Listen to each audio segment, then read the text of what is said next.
cet échange. Merci beaucoup Sophie de l'organisation de cette soirée et du festival Couleurs d'Avril. Pardon. Bonsoir à toutes et à tous dans la salle et bonsoir Bernard Nicolas qui est avec nous depuis Paris.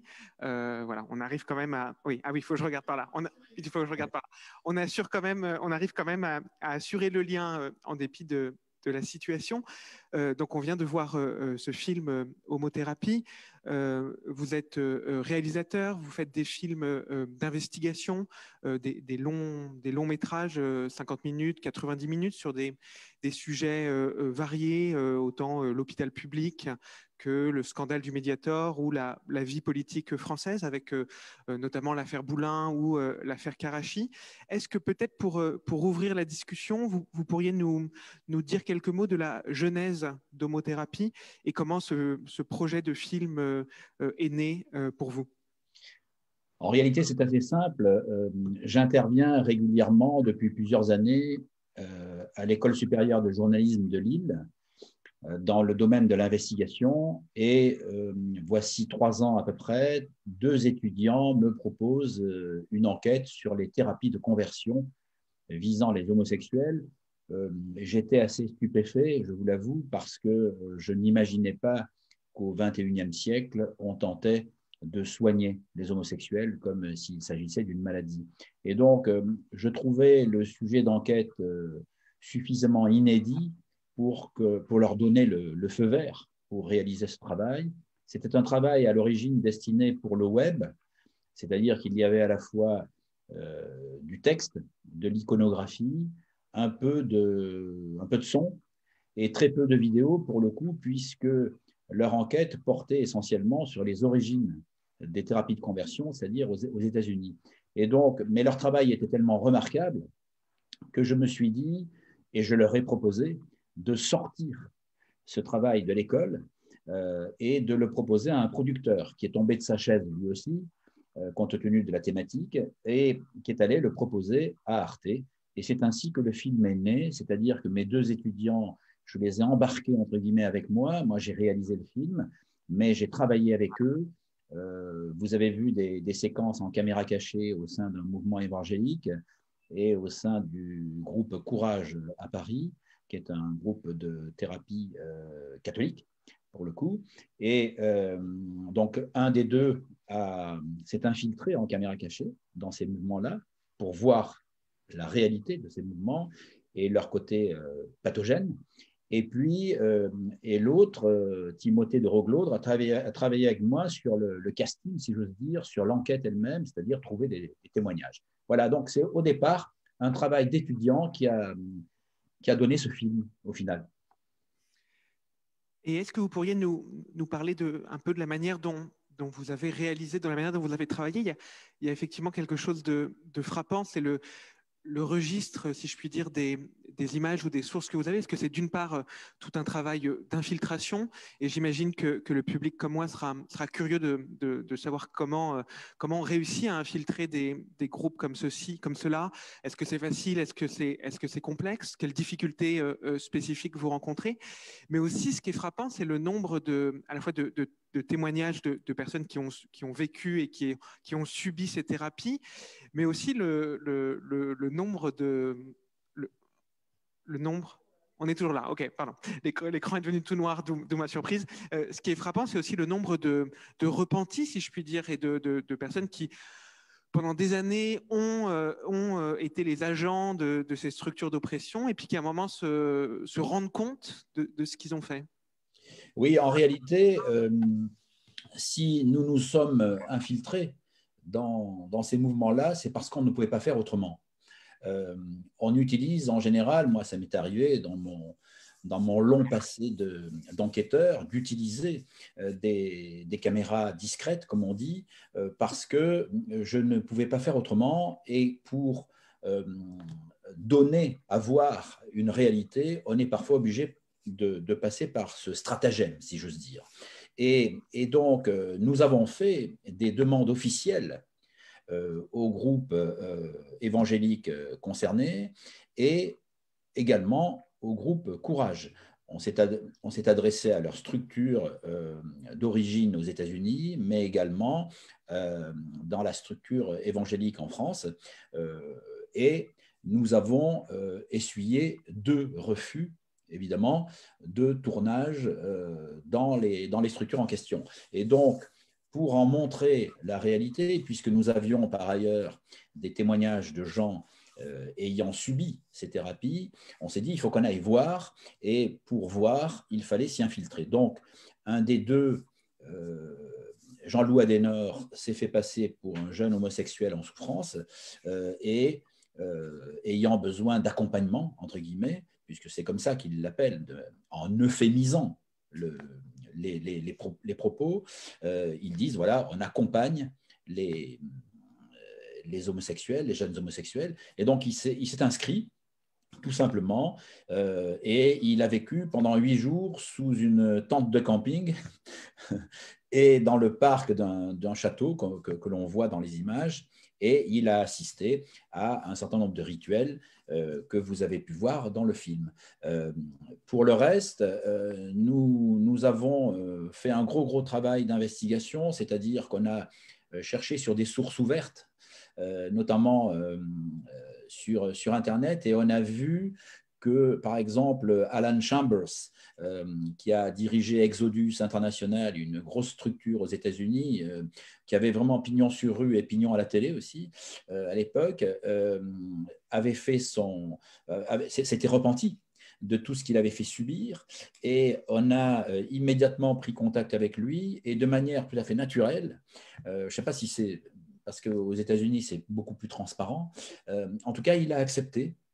Et c'est ainsi que j'ai pu organiser une rencontre entre Alan Chambers et une de ses victimes indirectes, puisque ce n'est pas lui qui avait traité le jeune homme qu'on voit au tout début du film, mais et je trouvais que c'était important de montrer comment un homme comme lui, qui avait eu un certain pouvoir, et un pouvoir d'influence, et d'influence néfaste pour le coup, sur une communauté homosexuelle qui venait vers lui pour être aidé, entre guillemets, pouvait, cette force du témoignage face à sa victime, et le dialogue a été très sympa. Et d'ailleurs, hors caméra et hors micro, à l'issue de cette séquence, ils sont tombés dans les bras l'un de l'autre. Donc, pour nous, ça a été un long travail. Vous savez, on a travaillé pendant 2 ans sur ce film.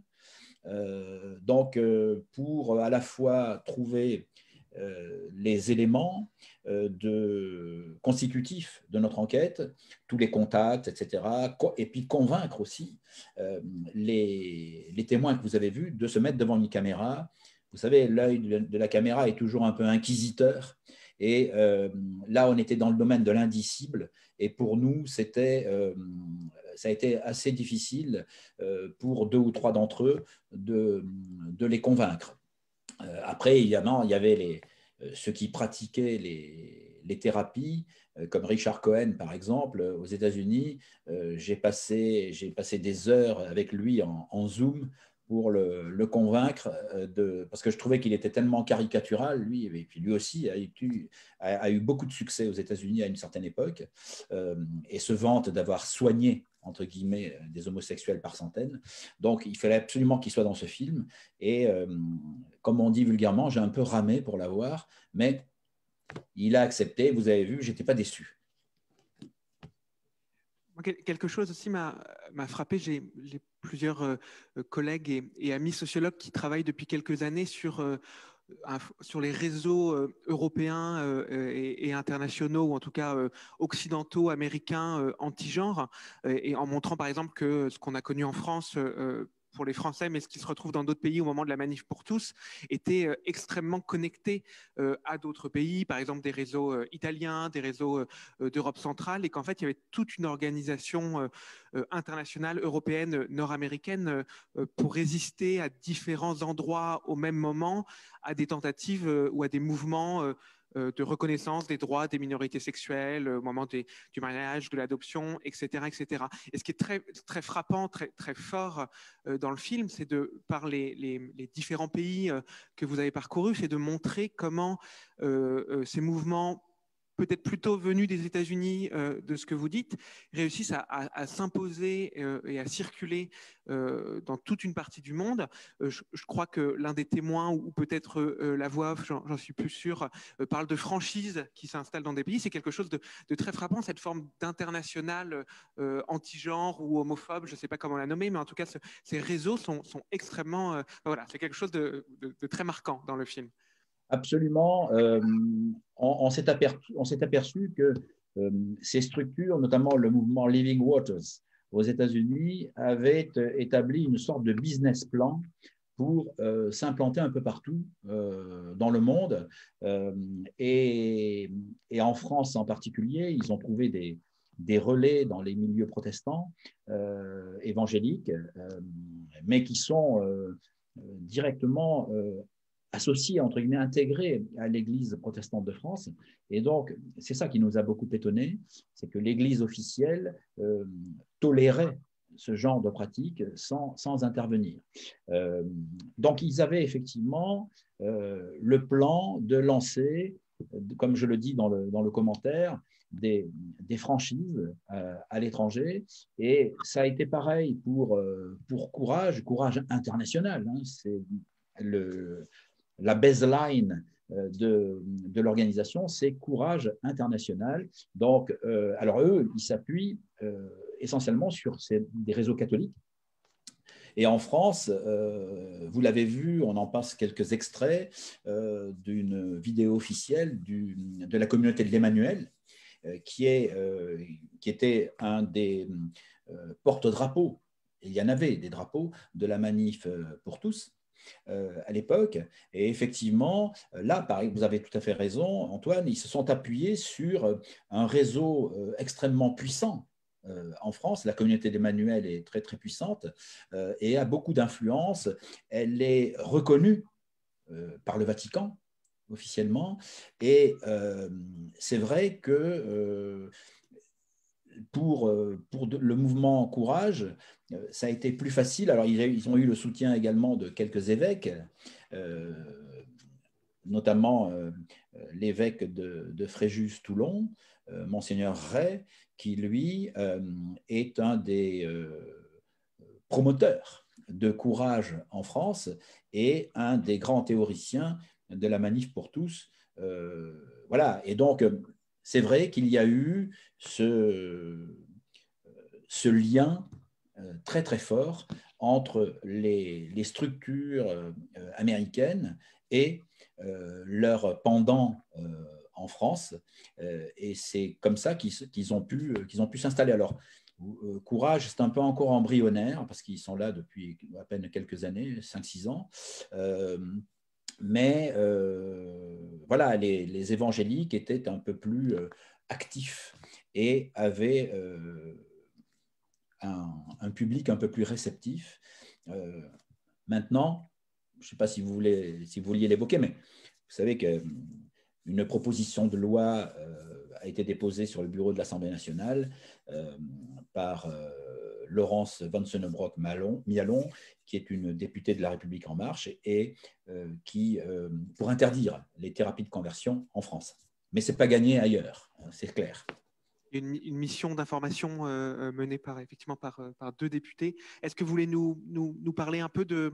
Parce que le film a maintenant 2 ans. Est-ce que dans la mesure où le film s'est aussi inscrit dans une actualité politique, dans des débats, est-ce que les choses ont changé depuis le moment de réalisation du film, tant en France qu'ailleurs? Est-ce qu'il y a eu des effets, des controverses, des polémiques nées de ces révélations? Et est-ce que les choses sont en train de changer de ce que vous en observez? Alors, écoutez, aux dernières nouvelles, rien n'a réellement changé, en tout cas sur un strict plan légal par la voie politique, puisque à l'issue de la mission d'information de Madame Vanceunebrock-Mialon et de Bastien Lachaud aussi, qui est un député de la France insoumise.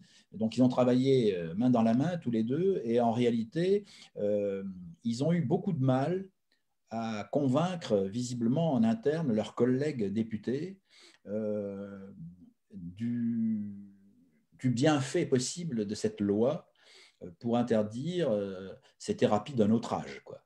Et donc, ça a avancé doucement. Je sais qu'à l'issue de notre travail à l'époque, la députée porteuse de ce projet de loi avait espoir que ça vienne dans le calendrier parlementaire plus tôt. Et au moment où nous nous parlons, cette loi va être votée, mais ne l'est pas encore. Donc, il y a eu, alors, je ne sais pas de quel ordre, il y a eu à l'évidence des réticences, des résistances en interne au niveau parlementaire, mais voilà, elle a été tenace et je pense que c'est incessant maintenant. Après, on en parlait avec des collègues qui ont suivi un peu tout cela. On se demande si, évidemment, ces mouvements ne vont pas rentrer encore plus dans la clandestinité, dans la mesure où une loi leur interdirait de sévir, et donc ils vont le faire peut-être de manière cachée. C'est ce qui est à craindre. Voilà, mais bon, nous, on pense qu'on a contribué un peu à ouvrir les yeux à la fois aux jeunes homosexuels qui seraient tentés de passer par là et à leurs familles, parfois, qui voudraient les pousser à changer. Alors qu'il y a un message d'espoir à la fin de ce film, puisque vous l'avez vu, tous nos témoins sont toujours homosexuels et le vivent très bien. Alors, il y a des questions, dans la salle. Le micro arrive. Je...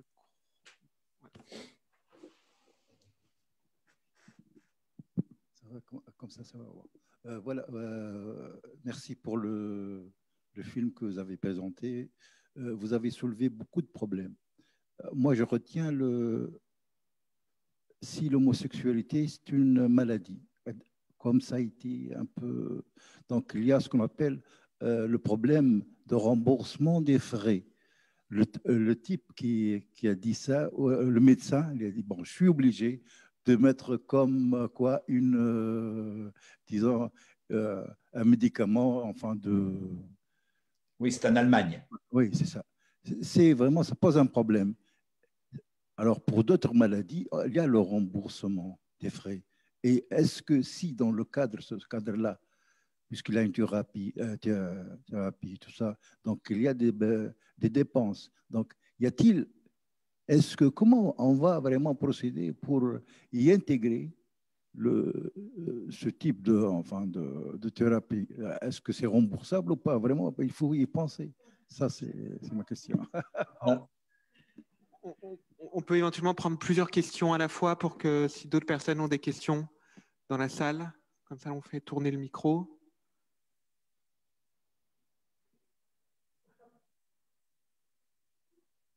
On le nettoie entre chaque...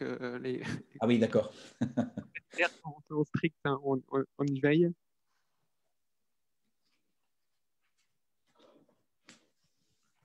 I'm sorry, I'm not speak any French because I'm from Libya, so I want to speak in Arabic. And if there's somebody who can translate from Arabic into French language. في البداية أريد أن أشكركم على هذا التنوير من خلال هذا الفيلم، بالرغم من أنني لم أفهم بحكم أنني لا أتحدث اللغة الفرنسية.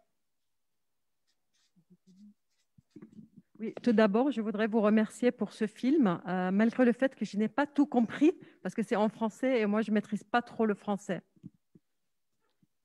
ولكن القصة التي تحدث عنها والتي هي عبارة عن أنا بشكل أو بآخر أثارني الفيلم جدا، بالرغم من أني لم أفهم، ولكن استطعت أن أفهم من بعض التعبيرات الجسمانية أو عما يحكي، وسألت من بعض الزملاء الذين كانوا يشاهدون الفيلم، وأريد أن أوضح فيما يخص الأديان بشكل عام، وهي نقطة مهمة، ولا أرى الكثير من التنويريين أو الفنانين يتحدثون عن هذه النقطة.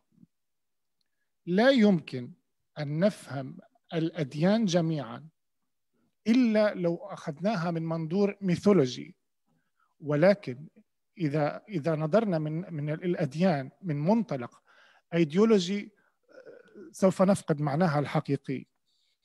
وأريد أن أكرر أيضا أنني أشكركم جدا لهذا التنوير من خلال هذا الفن الراقي، وأتمنى أن يكون هناك أكثر أفلام تتحدث عن الميدل إيست وتونس وليبيا وغيرها من الدول.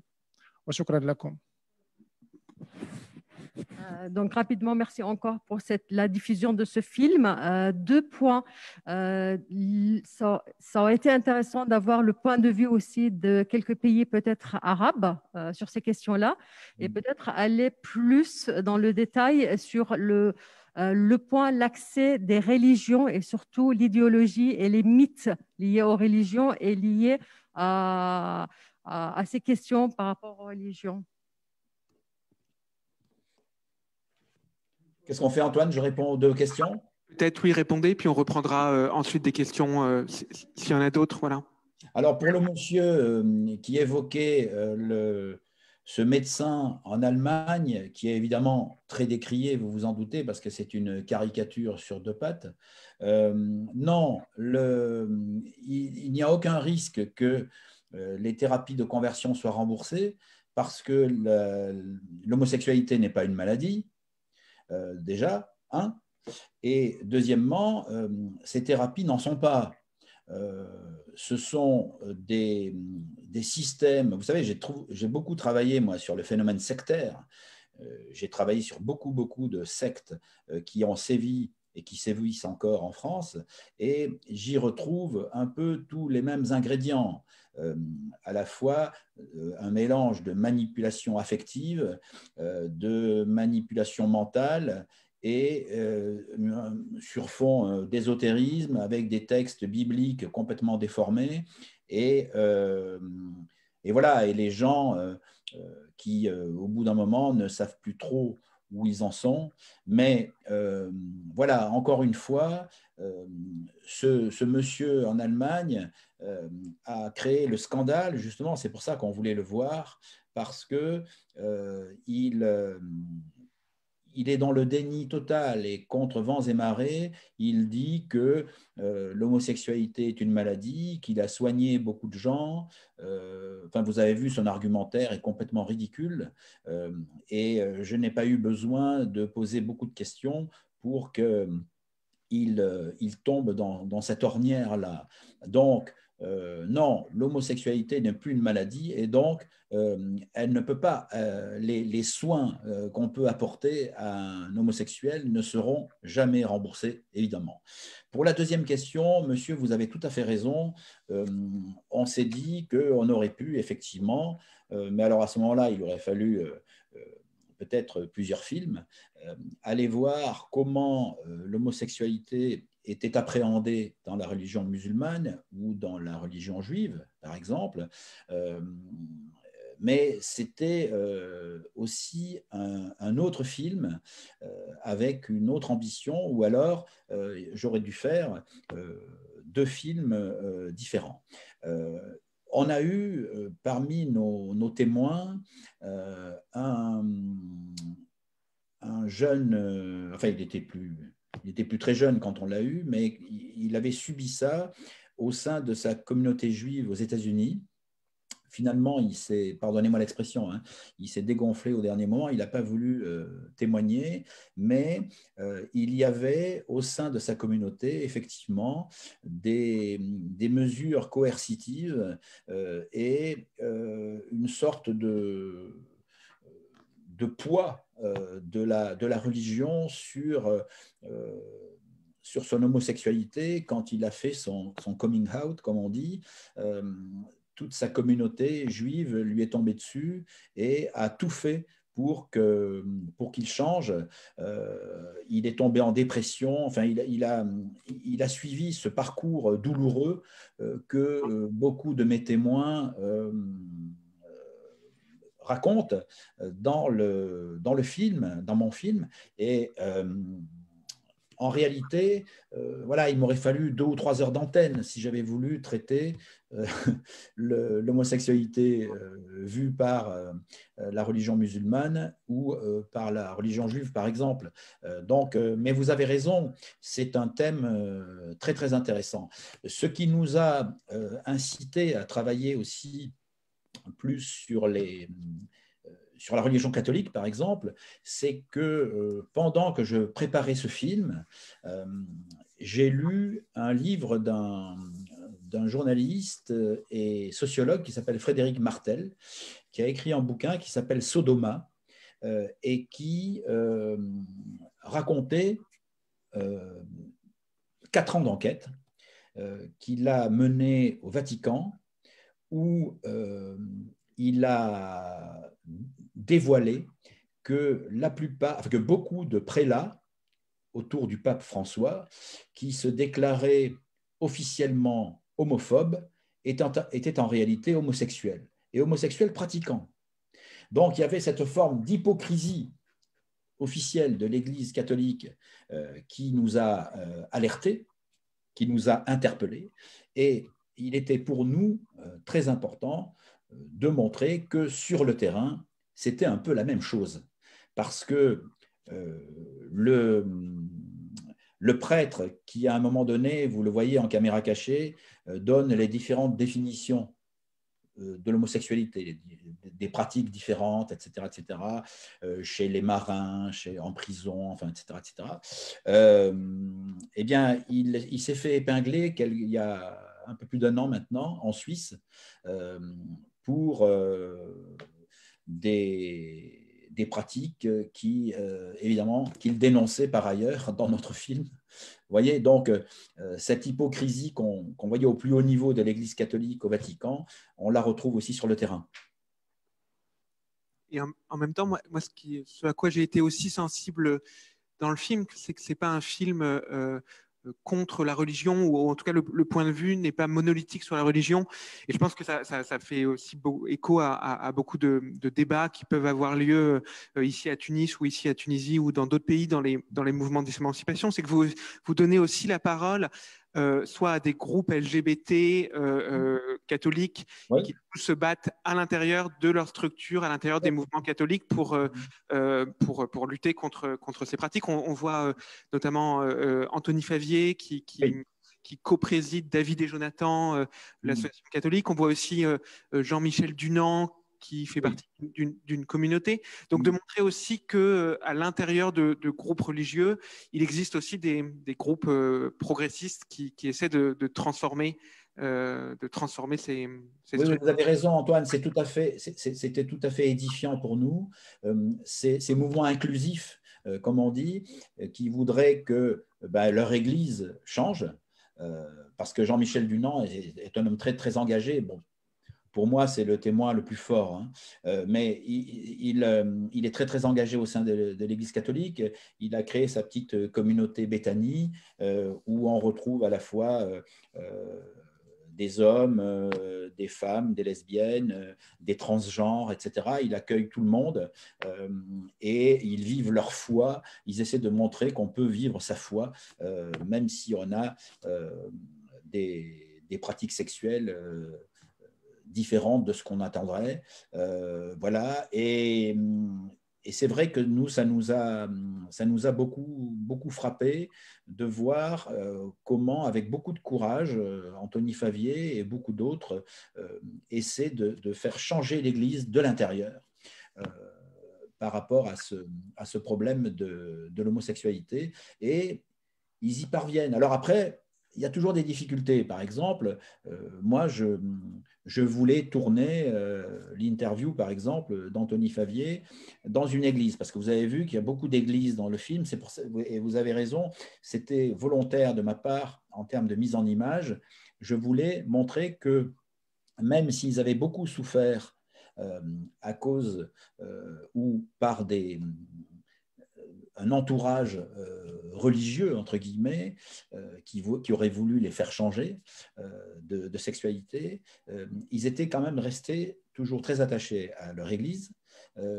Ils n'avaient pas perdu la foi, ça c'est très important, mais parfois, enfin, ils ont encore du chemin à faire, hein, parce que pour le coup, je vous raconte une anecdote, je voulais tourner dans une église à Paris qui me paraissait, qui était très belle, et voilà, et donc j'avais sollicité le prêtre qui dirigeait cette paroisse, et je suis allé le voir, je lui ai expliqué pendant une demi-heure l'objet du film, etc., et le fait que je voulais interviewer un certain nombre de témoins dans sa belle église. Et il m'a dit, écoutez, il faut que je voie avec mon évêque ou l'archevêque de Paris, et je reviens vers vous. Et 4-5 jours plus tard, il m'a rappelé en me disant, écoutez, on m'a déconseillé de vous recevoir avec vos caméras, et puis de toute façon, moi personnellement, je ne veux pas apparaître comme dirigeant l'Église des homosexuels. Donc, il y a encore du chemin, vous voyez. Donc, je me suis rapatrié sur une autre église, mais bon, finalement, on n'y a pas perdu au change. Une question, plusieurs mêmes questions dans la salle, je vous en prie. Oui, bonsoir. J'aimerais tout d'abord vous remercier pour le film. Je viens des États-Unis, donc c'est vraiment touchant de voir la réalité représentée pour les audiences internationales. Donc, je voulais demander si vous avez vu, moi j'étais élevée dans un environnement qui ressemble à ce qu'on a vu dans le film. Et je m'attendais à voir les camps d'été ou bien les colonies de vacances, ce qu'on appelle en anglais conversion camps, pour la thérapie de conversion des jeunes. Mais j'ai vu que vous vous êtes concentré plutôt sur les adultes et la thérapie qui prend lieu dans l'Église.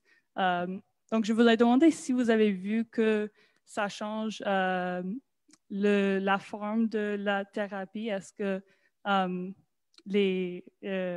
comment on le fait? Il y a quelqu'un qui peut traduire pour moi, en fait. En anglais, oui.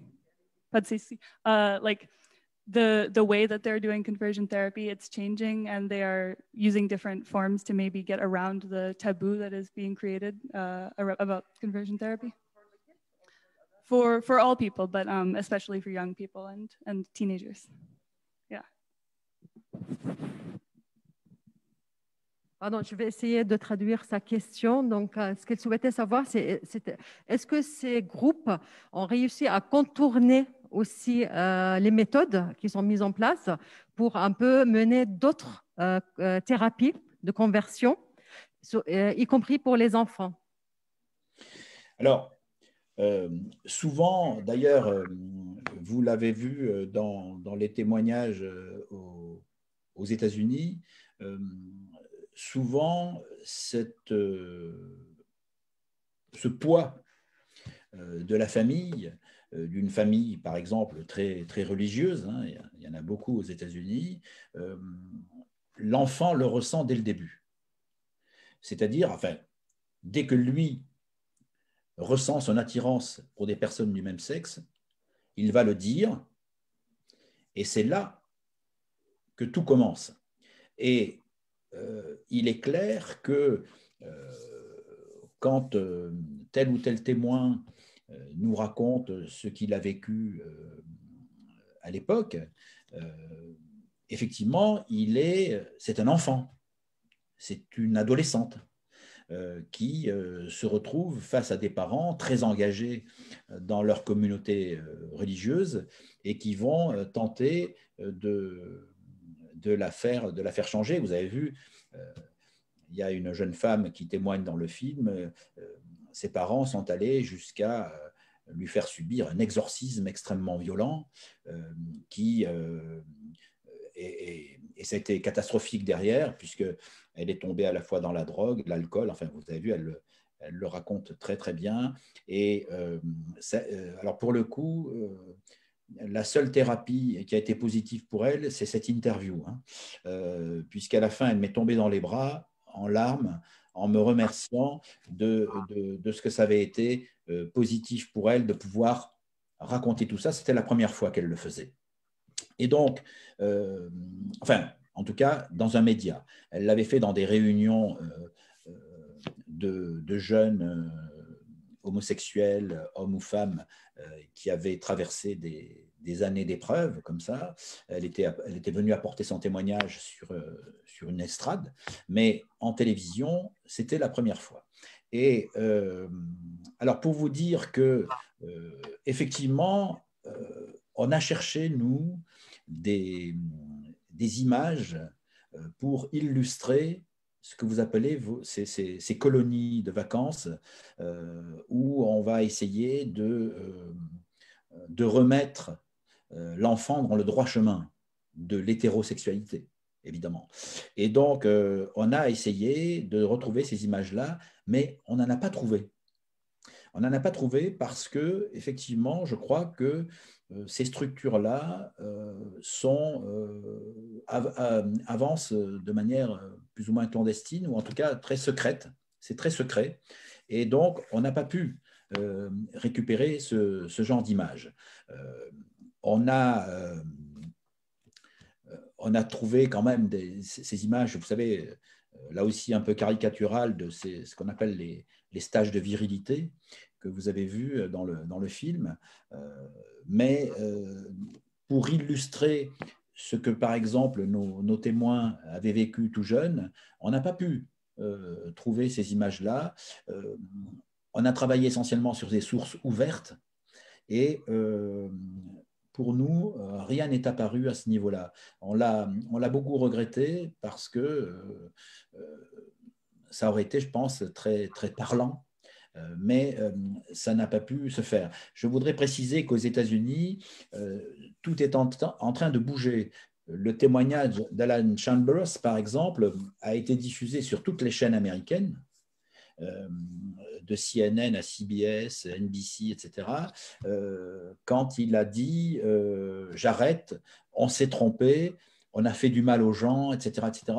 Et il fait le tour des États-Unis aujourd'hui à la rencontre de jeunes ou moins jeunes homosexuels qui viennent lui dire, comme on dit en France, ces 4 vérités.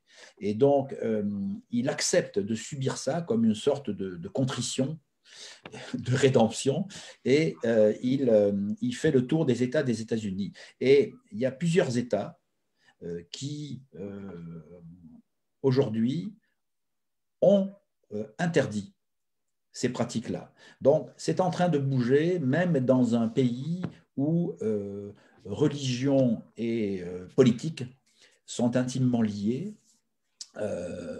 God bless America, hein. Bon, donc c'est pas par hasard, c'est pas comme chez nous, mais voilà. Et donc c'est en train d'évoluer et beaucoup d'États américains ont dit ces thérapies sont désormais illégales. Est-ce qu'on a le temps pour une dernière question, une remarque? Sophie, au premier rang, on a une.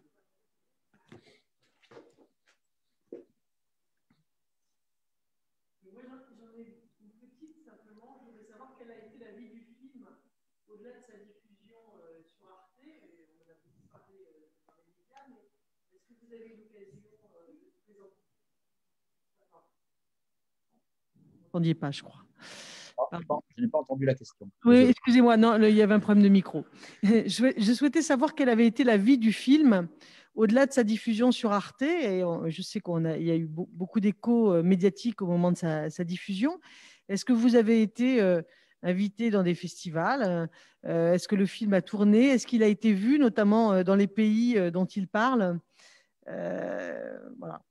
Alors, écoutez, je sais qu'il a été longtemps sur YouTube et il a été vu, très bien vu. Je ne sais pas s'il a toujours été apprécié, mais en tout cas, il a été vu par beaucoup de monde. Je pense que mon producteur a dû le vendre dans une dizaine de pays. Sincèrement, vous savez, dans nos métiers, on passe d'un thème à l'autre. Je suis allé ensuite travailler sur d'autres thématiques et je n'ai pas suivi step by step tout ce qui se passait pour mon film. Voilà, non, vous, au niveau des événements, vous êtes le premier à m'inviter, mais le problème, c'est que je n'ai pas pu venir vers vous. Mais voilà, j'y suis à distance et avec beaucoup de plaisir. Mais je sais qu'il a beaucoup circulé dans la communauté homosexuelle, beaucoup dans les associations homosexuelles qui avaient été d'ailleurs sensibilisées et averties avant la diffusion. Voilà, après, il faudrait regarder parce qu'il est sur le catalogue d'Arte. Pour 2 ou 3 euros, on peut télécharger le film et le voir. Je ne sais pas là non plus les chiffres d'audience. Voilà, je sais qu'il a été vendu dans un certain nombre de pays européens.